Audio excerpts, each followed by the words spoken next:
नमस्कार प्रिय भक्तजनों, आप सभी का कहानी किस्से चैनल पर हार्दिक स्वागत है। दोस्तों, पुरुषोत्तम मास चल रहा है और इस महीने में रोज हम इसके महात्म्य की एक कथा सुनते हैं। तो आज के वीडियो में मैं आपको सुनाऊंगी अध्याय नंबर 16। तो आइए कथा शुरू करते हैं। इस कथा को आप पूरे मन तथा श्रद्धा के साथ पूरी जरूर सुनेगा। श्री नारायण बोले, हे महाप्राज्ञ, हे नारद, वाल्मीकि ऋषि ने जो परम अद्भुत चरित्र दृढ़धनवा राजा से कहा, उस चरित्र को मैं कहता हूँ, आप सुनो। वाल्मीकि ऋषि बोले, हे दृढ़धनवय, हे महाराज, आपके वचन को सुनिए। गरुड़ जी ने केशव भगवान की आज्ञा से इस प्रकार ब्राह्मण सेठ से कहा। गरुड़ जी बोले, हे द्विश्रेष्ठ, तुमको 7 जन्म तक पुत्र का सुख नहीं है। ये जो वचन हरि भगवान ने कहा सो इस समय तुमको वैसा ही है। फिर भी कृपा से स्वामी की आज्ञा पाकर मैं तुमको पुत्र दूंगा।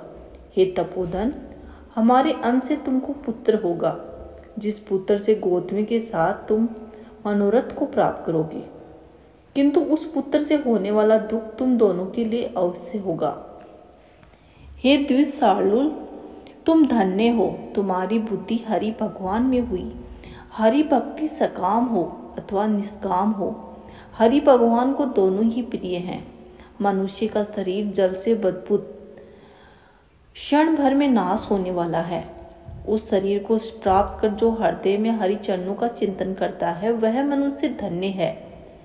इस अत्यंत दुस्तर संसार को तारने वाले हरि भगवान के अलावा दूसरा और कोई नहीं है।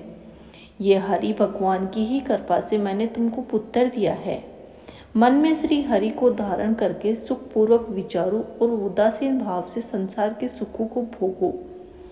वाल्मीकि ऋषि बोले, गौतमी और सुदेव दोनों स्त्री पुरुष के देखते देखते उत्तम वर को देकर उसी समय गरुड़ पर सवार होकर भगवान हरि शीघ्र ही वैकुंठ को चले गए।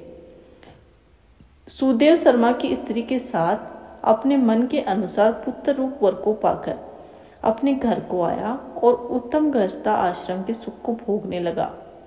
कुछ समय बीतने के बाद गौतमी को गर्भ रहा और 10वां महीना प्राप्त होने पर गर्भ पूर्ण हुआ।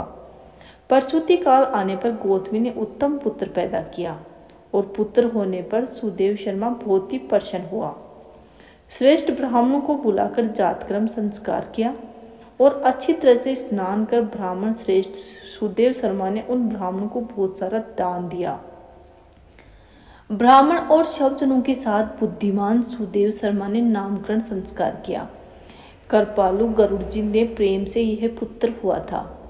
शरतकालीन चंद्रमा के समान उदय को प्राप्त तेजस्वी ये सुख के सदृश हैं। इसलिए मेरा ये प्रिय पुत्र सुखदेव नाम वाला हो। माता के मन को जो आनंद देने वाला वह पुत्र पिता के मनोरथों के साथ साथ शुक्ल पक्ष के चंद्रमा के समान भरने लगा। पिता ने हर्ष के साथ उपनयन संस्कार कर गायत्री मंत्र का उपदेश किया।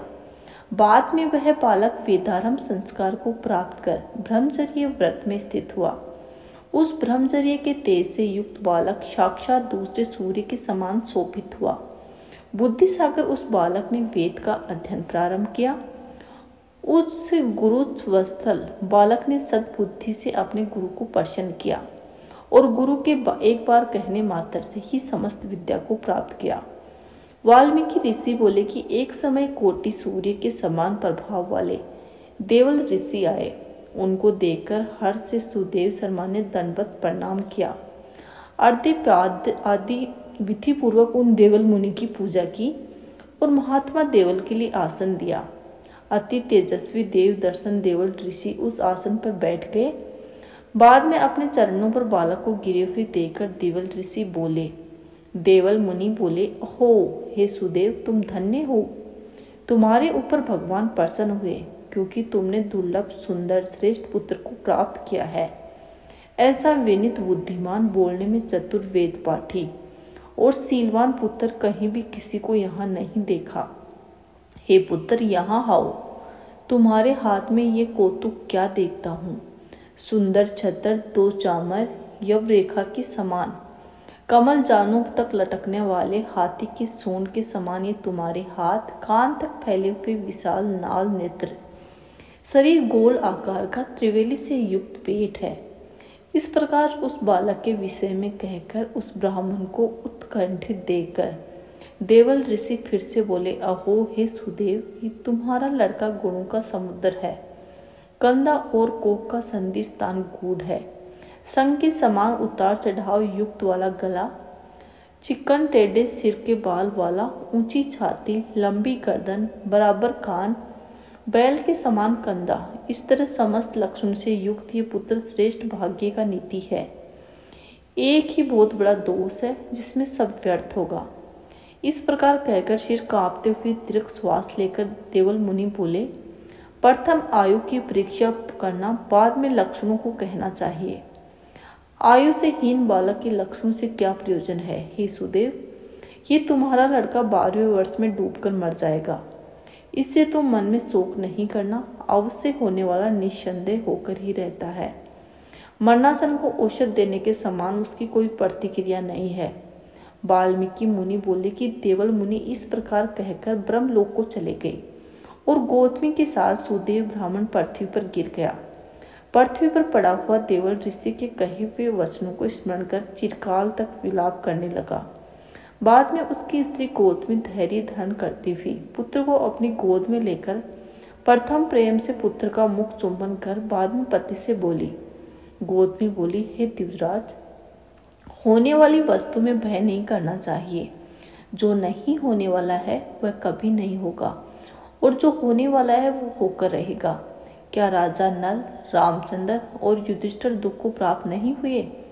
राजा बलि भी बंधन को प्राप्त हुआ, यादव नाश को प्राप्त हुई, हिरण्याक्ष कठिन वध को प्राप्त हुआ, वर्तासुर भी मृत्यु को प्राप्त हुआ, सहस्त्र अर्जुन का सिर काटा गया, रावण ने भी अपने इसी तरह सिर काटे गए।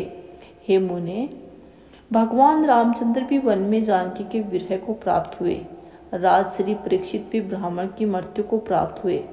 हे मुनीश्वर, इस प्रकार जो होने वाला है वो अवश्य होता है। इसलिए हे नाथ, उठिए और सनातन हरि भगवान का भजन करिए, जो समस्त जीवों के रक्षक हैं और मोक्ष पद को देने वाले हैं। वाल्मीकि ऋषि बोले। इस प्रकार सुदेव शर्मा ने अपनी स्त्री गौतमी के वचन सुनकर स्वस्थ हो हृदय में हरि भगवान के चरणों का ध्यान कर पुत्र से होने वाले शोक को जल्दी से त्याग दिया। श्री ब्रह्मा आदि दिन पुराणे पुरुषोत्तम मास महात्म्य 1600 अध्याय। श्री हरनम। दोस्तों, आपको मेरी कथाएं जरूर पसंद आ रही होंगी। अगर आपको मेरी कथाएं पसंद हैं तो इन्हें लाइक करें, शेयर करें और कमेंट बॉक्स में अपनी राय जरूर लिखें। बोले विष्णु भगवान की जय।